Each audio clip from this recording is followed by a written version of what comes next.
من وقت ما بدأت القناة دي وفي الكام فيديو اللي عملتهم اتكلمت فيهم عن مصطلحات تخص الأنوثة والدارك فيمينين انرجي، اكتشفت ان انا اخدت من كل رجل قبيلة اتكلمتش في اصل المصطلح ده اللي موجود من سنين. ففي الفيديو ده هنتكلم عن معنى الدارك فيمينين انرجي ومنين جه المصطلح ده وليه اتسمى بالدارك وايه القصص اللي وراه اللي حصلت على مدار التاريخ وخلته يبقى مصطلح ليه اصل وعمق بالشكل ده. فاقعدوا كده في مكان هادي وحضروا كده مج النسكافيه المعتبر ويلا بينا نبدأ الفيديو. يعني ايه دارك فيمينين انرجي؟ الترجمة الحرفية بتاعتها يعني الأنوثة المظلمة. في ناس بتطلق عليها أسماء زي الأنوثة السوداء، الجانب الظل من الأنوثة أو الشادو سايد. ده معنى الكلمة نفسه. طيب ليه تسمى دارك؟ ليه اتوسم بالصفة دي؟ من قديم الأزل وعلى مر العصور المختلفة الست كانت معروفة في المعتقدات القديمة بأنها حارسة الظلام والمون القمر. كانت بتتحكم في كل حاجة بتتعلق بالداركنس والظلام والكرياتشرز اللي بتطلع بالليل، الظلام الحالك اللي بيدخل يغلف الكون ده. كانت القوة بتاعتها متعلقة بقوة القمر وبالمد والجزر اللي بيحصل بسبب قوة القمر وتأثيره على الأرض. فهي كانت associated أو كانت متعلقة بطاقة الظلام والغموض وطاقة الليل والظل والقمر. كل الحاجات دي كانت من ضمن طاقتها. وبرضو من ضمن الحاجات اللي كانت متعلقة بالست هي طاقة الحياة، البيرث وإعادة الحياة. هي متعلقة بالاتنين. الولادة لما بتحصل في الستات بتحصل جوه أحشاء الست في الظلام، جوه الرحم في الضلمة، محدش بيشوف العملية دي. فمن ضمن تكوينها أصلا هي يعني عملية الولادة نفسها وإيهاب الحياة للبني آدم اللي جاي ده بتتم برضو في نفس الظروف من غموض وظلام وهو مستخبي جوه، البيبي مستخبي جوه، احنا مش شايفينه ومش شايفين مراحل تكوينه. ده بيعبر عن قد ايه فعلا الطاقة دي متعلقة بالست. كذلك زي ما قلنا متعلقة بطاقة الولادة والبيرث، كمان هي متعلقة بطاقة الموت والأرض، وان الحاجة لما بتموت بترجع تاني للأرض، والأرض بتطلع منها النباتات تاني من جديد. فهي السايكل دي، الدورة الحياة دي، هي من ضمن نطاق طاقات الست، والست متصلة بيها جسديا وروحانيا. طاقة الحياة وطاقة الأرض اللي في الكون دي، الطاقات دي بتنعكس على الست في جسمها، بدليل ان هي بيجيلها كل شهر المنستريال سايكل او الدورة الشهرية. دي بتعبر عن دورة الحياة. الدورة الشهرية حرفيا دورة حياة جوه جسمك. الستات زمان كانت بتعرف تقدر الطاقة دي وبتعرف ازاي تسخرها وبتعرف ازاي تستفيد منها. كانوا بيتمتعوا بقدر كبير من القوة والهيمنة والسحر والجاذبية والغموض والسدكشن والإغواء. كمان طاقات الإبداع والشغف والطاقة الوايلد، الحرية والفريدم. الحاجات دي كلها كانت الست بتمثلها عادي جدا زمان في العصور القديمة جدا. ده ادالهم طبعا باور وسيطرة كبيرة، وبالإبداع والشغف اللي عندهم عرفوا يوظفوها صح، لدرجة ان الرجالة بدأوا يخافوا من طاقات الستات دي. بالمناسبة كمان الستات كانوا مختصين بالويتش كرافتس او ما يعرف باعمال السحر والشعوذة. يعني كانوا بيلقوا التعويذ والسبيلز والحاجات دي. طاقة السحر والماجيك والسبيلز والتعويذ والكلام ده كله كانت الستات هي اللي بتعملها. فكانوا بيوظفوا طاقة السحر دي في ان هم يجذبوا ويسخروا ويسحروا طبعا الحاجات اللي حواليهم عشان تجيلهم. طبعا النقطة دي متعارضة مع ديننا ومعتقداتنا، لكن انا بسرد لكم القصة من جميع المنظورات عشان نفهمها. فزي ما قلت الناس وتحديدا الرجالة بدأت تخاف من الطاقات دي، وبدأت تخاف من الستات ومن قدراتهم اللامحدودة دي. وبدأ الكهنة ورجال الدين يوصفوا الستات اللي بتعمل الحاجات دي بان هم ستات مش كويسين، وان الاعمال دي حاجات شريرة وممنوعة ومحرمة. بدأوا يزرعوا في عقول الناس الخوف من الظلام عموما ومن كل الطاقات المتصلة بالست. طاقة الظلام والقمر والمون كانت عادي، مش كونسبت مخيف، لكن على مر السنين اتزرع في العقول ان الظلمة دي حاجة مخيفة، حاجة وحشة، حاجة سيئة، يعني لازم نخاف منها ولازم نبعد عنها. بدأوا يزرعوا شوية بشوية في عقول الناس البرمجة دي. بدأوا يفرضوا على الستات اللي بتمارس الطاقات دي عقوبات، وبدأوا يمنعوهم من ان هم يمارسوا طاقاتهم وقدراتهم دي ويطلعوها. وبدأوا يقولوا ان الستات اللي بتجسد الطاقات دي ستات مش كويسة ولازم يتعاقبوا ويحرموا من تمثيل القدرات دي. فمع الوقت بدأت القدرات دي تكبت. بدأت بقى تظهر مصطلحات تانية هي يعني بدأوا يقنعوا الناس بيها ان هي التمثيل الصح للأنوثة. بدأوا يزرعوا في أذهان الناس خصوصا الستات ان هم لازم علشان يكونوا مقبولين في المجتمع وعلشان نقول عليهم ناس حقيقيين لازم يسيبوا الصفات الوحشة دي، الشغف والباشون والوايلدنس والصفات الجامحة دي لازم يتخلوا عنها، ولازم يكونوا سبمسيف خاضعين اكتر، خصوصا طبعا لقوة الراجل. كمان بدأوا يعملوا حاجة تانية خبيثة جدا أساسها إن هم يكسروا قوة الستات. بدأوا يخلوا الستات أعداء لبعض، بدأوا يحطوا بينهم مبدأ المنافسة، فبدأت الستات تتنافس بينها وبين بعض على الراجل مثلا، على وظيفة، على أيا كان.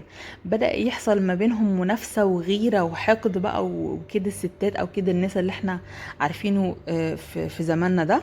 زمان ما كانش فيه كده، زمان الستات كانت كلها قلوبها على بعض كانت قوة موحدة. لكن البرمجة الخبيثة دي اتزرعت برضو في عقول الستات علشان تكسر من قوتهم، وده لحد يومنا هذا موجود برضو. طبعا كل الحاجات دي حصلت على مر سنين كتير جدا جدا لحد ما وصلنا لليوم اللي احنا فيه ده، واللي لحد دلوقتي موجود فيه بعض البرمجات من الكلام اللي انا قلته دلوقتي. وفي يومنا ده الست الأنثى بجد لازم تكون طيبة، مطيعة، مسالمة زيادة عن اللزوم، مش بتعترض، مش بتقول لأ، مش بتبدي رأيها في حاجة، مش بتعبر عن مشاعرها ورغباتها وتحديدا الرغبة الجنسية طبعا. والست اللي بتعمل عكس كده مثلا بتعبر عن رغبتها الجسدية مثلا أو الجنسية بتبقى ست مش كويسة.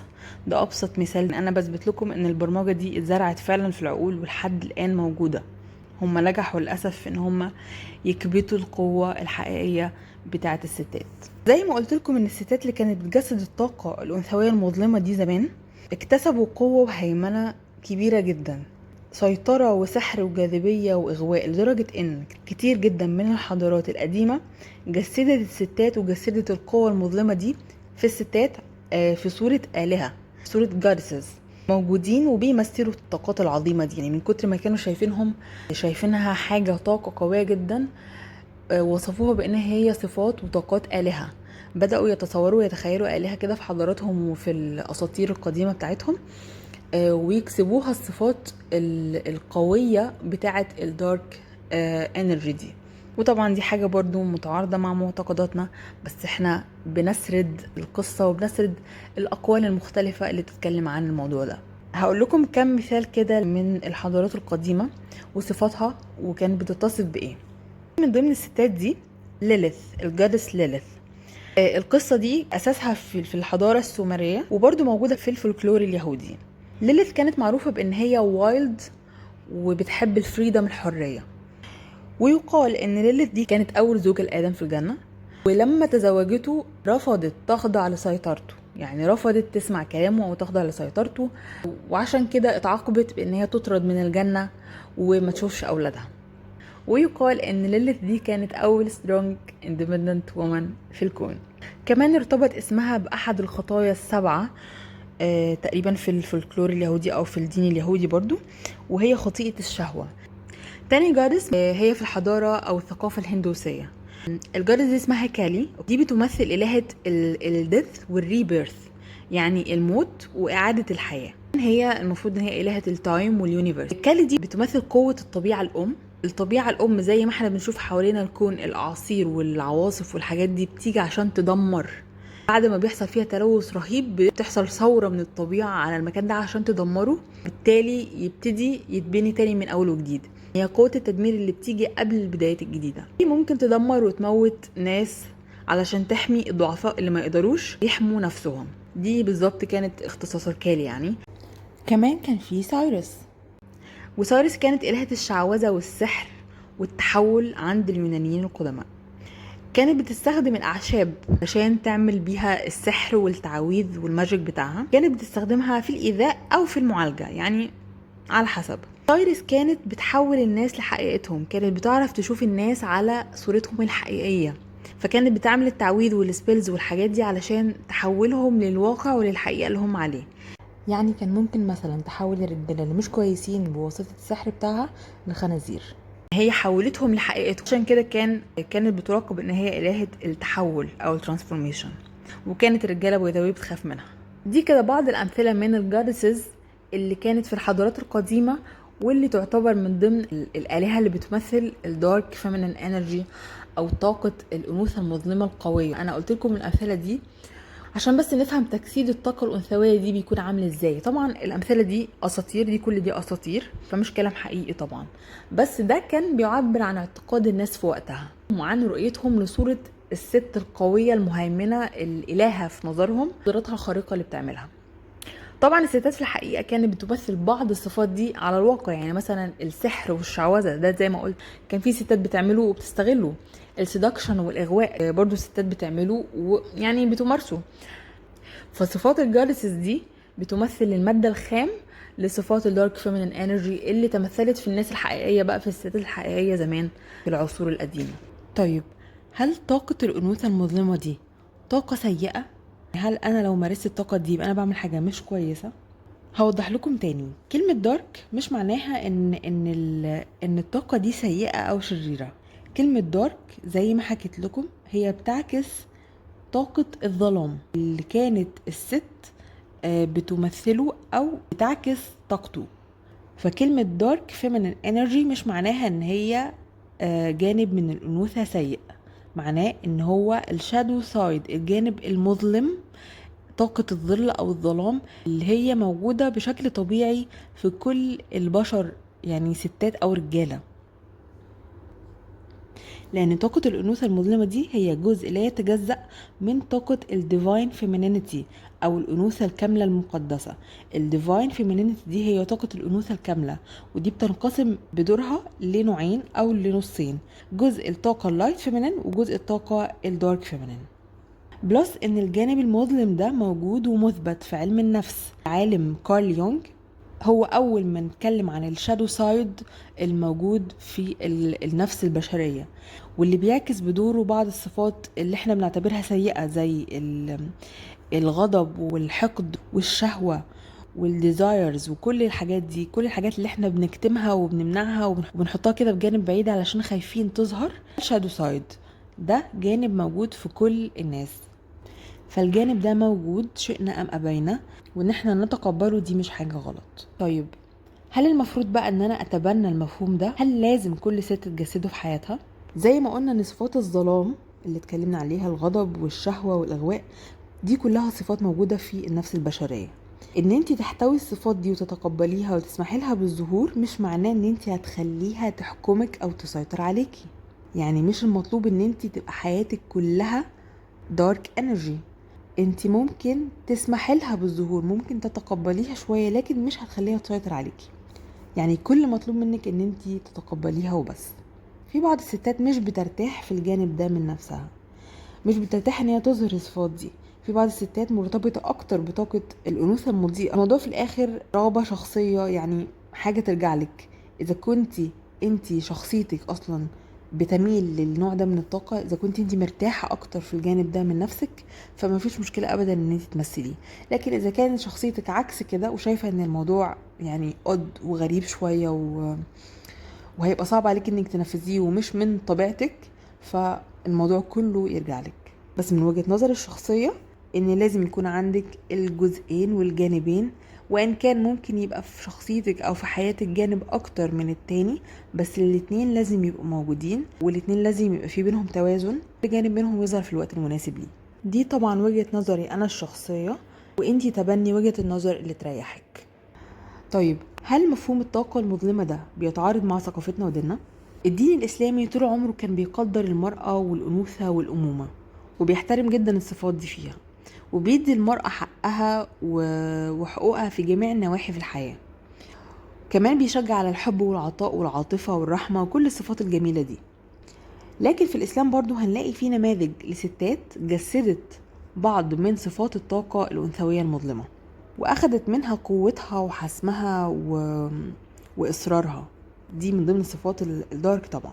من بعض النماذج دي السيدة خديجة رضي الله عنها، كانت من ضمن السيدات القويات كانت بتدير بزنس وعمل خاص بيها، كانت بتدير تجارة، أزرت الرسول صلى الله عليه وسلم ووقفت معاه في مواقف شديدة، فهي ست قوية طبعا، ودي من ضمن صفات الأنوثة المظلمة. نموذج تاني زي فاطمة بنت الرسول صلى الله عليه وسلم، برضو عائشة رضي الله عنها، كمان ما ننساش أسماء بنت أبي بكر رضي الله عنها. كل دي نماذج للستات القوية اللي عندها إصرار وعندها شغف الرسالة وحب الدين. فالستات دي مثلت بعض من صفات الطاقة الأنثوية المظلمة، ودي نماذج يعني مقدرة جدا في الإسلام. فبالتالي في جوانب من الدارك فيمينين انرجي نقدر نمثلها عادي جدا وبدون اي حرمانيه. لكن زي ما اتكلمت في اول الفيديو، في بعض المعتقدات الخاصه بالكونسبت القديم هو ظهر فقط دلوقتي على السطح كترند، لكن هو حاجه قديمه موجوده في المعتقدات القديمه من زمان. ان احنا نؤمن مثلا بالاساطير والالهه القديمه دي ونؤمن ان هي كانت حاجه موجوده بجد، دي طبعا حاجه عكس ديننا. او ان احنا مثلا نمارس اعمال زي السحر والشعوذه علشان اوصل للي انا عايزاه، دي طبعا حاجه ممنوعه جدا. كمان مش لازم علشان تمارسي روح السيدكشن والاغراء والاغواء اللي جواكي ان انت تمشي تعملي ده مع الناس ومع الرجاله بره في الشارع. ده كله تنفيذ خاطئ للدارك فيمينين انرجي، يتعارض مع الدين بتاعنا ويتعارض مع ثقافتنا وديننا كعرب ومسلمين. فاحنا اللي نقدر نعمله ان احنا زي النماذج اللي انا ذكرتها في الاسلام دي، نقدر ناخد الصفات اللي موجودة في الدارك انرجي دي ونطوعها بحيث ان هي تناسب احنا ثقافتنا وديننا وحياتنا. طيب اجسد الانوثة المظلمة ازاي؟ السؤال اللي سألنا عليه الملايين. الفيديو ده عشان طويل انا هتكلم عن رؤوس اقلام كده، نقاط اساسية رئيسية، بس اوعدكم ان انا باذن الله في السلسلة دي هعمل لكم فيديو او اكتر كمان مفصل عن ازاي خطوات كده ستيبس واحدة واحدة نمشي عليها علشان نجسد الطاقة دي صح. ويمكن كمان اعمل الموضوع ده في سلسلة تانية منفصلة خالص، لان الموضوع ده كبير وعميق، وهي مش صفة واحدة ولا 2 ولا 3 اللي احنا محتاجين نمارسها.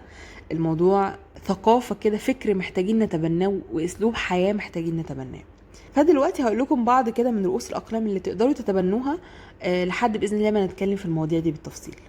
دارك انرجي من اسمها يعني ظلام، يعني انت بداية كده بادئ محتاجة ان انت تركزي على الجانب المظلم من نفسك، محتاجة ان انت تسمحي له بالظهور، محتاجة ان انت يعني تطلقي له العنان. زي ما قلنا مش هتسيبيه يسيطر عليكي، بس محتاجة ان انت تخرجيه شوية، لان هو جانب مكبوت. انت سنين وسنين كابتة جواكي مشاعر سلبية وافكار سلبية وصفات فيكي سلبية مش بتحبي تظهريها قدام الناس. انت في حاجات كتيرة كده شادو، في حاجات كتيرة كده مضلمة جواكي، انت كبتاها وحطاها في كورنر كده، زقها في كورنر بعيد قوي، ولسنين وسنين انت مش بتخرجيها. فانت اول خطوة ان انت تسمحي للجانب ده ان هو يخرج للنور، وده هتعمليه عن طريق كذا حاجة. اول واهم وسيلة واهم اداة هي الجورنالينج او الكتابة او التدوين. الاداة دي هتساعدك ان انت تكتشفي اصلا ايه هي الجوانب الدارك اللي فيكي. انت ممكن تبقي عايشة سنين وسنين فاكرة ان انت ملاك ومش عارفة اصلا ايه الجوانب الدارك اللي عندك. فانت محتاجة تقعدي مع نفسك كده كل يوم الصبح او بالليل، اي وقت تختاريه براحتك، تخصصي كده وقت معين تقعدي مع نفسك ورقة وقلم وتكتبي، تطلقي العنان لنفسك، تكتبي بحرية كل اللي يجي في بالك. تقعدي كده مع نفسك وتغوصي جواكي وتشوفي انت ايه ممكن الصفات اللي مش كويسه اللي جواكي، ايه ممكن الاحاسيس اللي مش كويسه اللي انت حسيتيها، مثلا احساس مثلا غضب، احساس غيره، احساس حقد. اسمحي ان الافكار دي تطلع على الورق، واسمحي ان انت تظهري الجانب ده قدام نفسك. في اسلوب مخصص لان هو يطلع جواكي الجوانب دي ويحررك منها، وهو الشادو وورك. ممكن يبقى بعض منكم سمع عنه. الشادو وورك من اهم ومن اكتر الوسائل الفعاليه ان انت تحرري بيها الطاقات او الجوانب المظلمه دي من روحك، وتسمحي لها بالخروج وتتحرري منها. طبعا الشادو وورك ده لوحده محتاج سلسله هو كمان.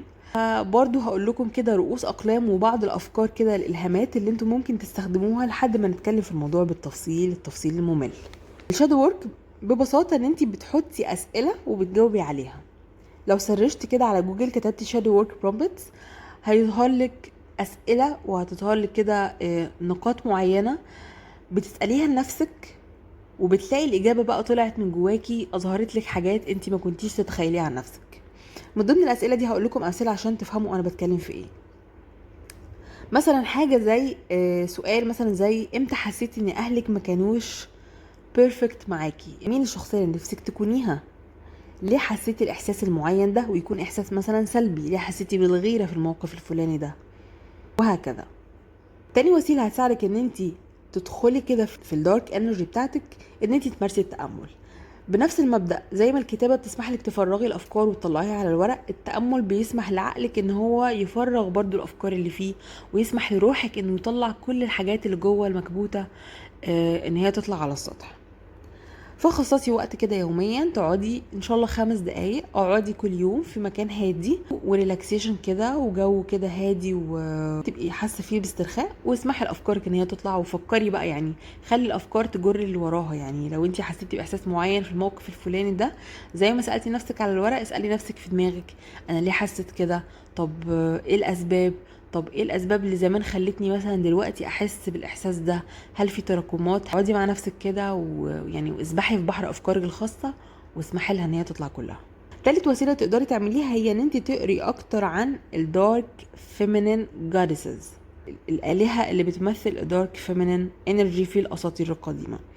انا اتكلمت ان الكونسبت ده يعني متعارض مع ديننا، ومش المفروض ان احنا نؤمن بالحاجات دي، بس ان انت تقرأي وتطلعي على الاساطير دي وعلى الافكار والحضارات القديمة دي، وتشوفي هم تناولوا الصفات الدارك دي ازاي، تشوفي هي اتمثلت ازاي في الالهة دي من وجهة نظرهم، هيديلك فكرة قوية جدا ووجهة نظر كده عامة عن الشخصيه الدارك فيمينين دي عامله ازاي.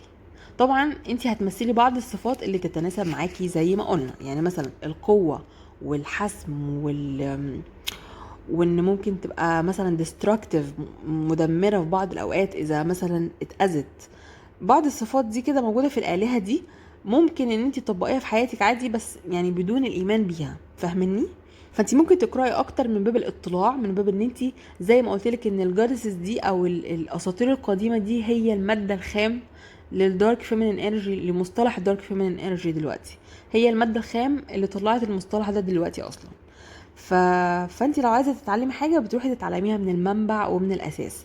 اقري عنه، مش لازم تؤمني بيه طبعا ولا لازم تصدقيه ابدا، بس اقرأي ووسعي مداركك، وشوفي المصطلح ده من كذا منظور، منظور قديم، منظور جديد، علشان تقدري تكوني كده الشخصية اللي انت عايزة تبقي فيها. اخر نقطة هتكلمي فيها ان انت تقبلي التغيير. فانت لازم تقبلي التغيير ده في حياتك. لو انت واحدة بتريزست او بتقاوم اي تغيير في حياتها، ومتمسكة بالروتين ومتمسكة بالحاجة اللي بقالها سنين بتعملها، فانت كده مش على طريق الدارك فيمينين انرجي. الدارك فيمينين انرجي واحدة قوية، واحدة ما عندهاش مشكلة ان هي تغير روتين حياتها كله، تقلبه في تاني يوم يعني، وتاني يوم تعمل حاجة تانية خالص.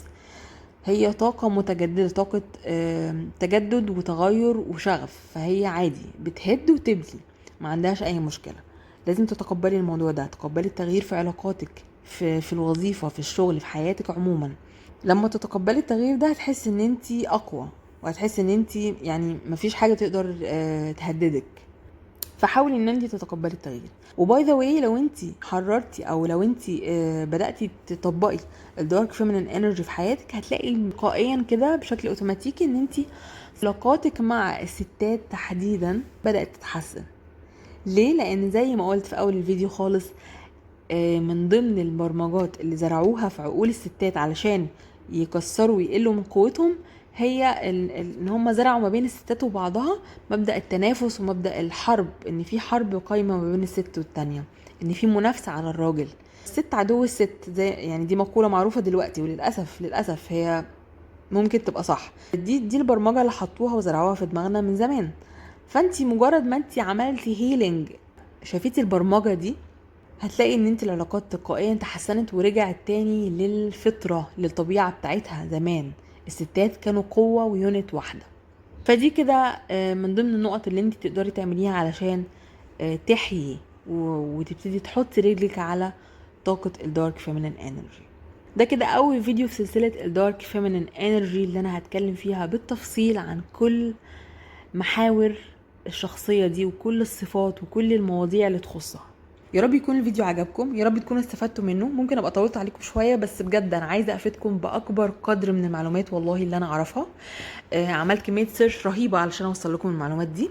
فاذا عجبكم الفيديو وعايزين اكمل في السلسله، اعملوا لايك وسيبوا لي كومنت وقولوا لي رايكم في الموضوع. يعني قولوا لي رايكم كده، وجهه نظركم ايه عن الدارك فيمينين انرجي دي، وحابين تعرفوا ايه عن الشخصيه دي بالظبط، علشان انا باذن الله هتكلم فيه بالتفصيل زي ما قلت لكم. وبس كده، اشوفكم في الفيديو الجاي. باي باي.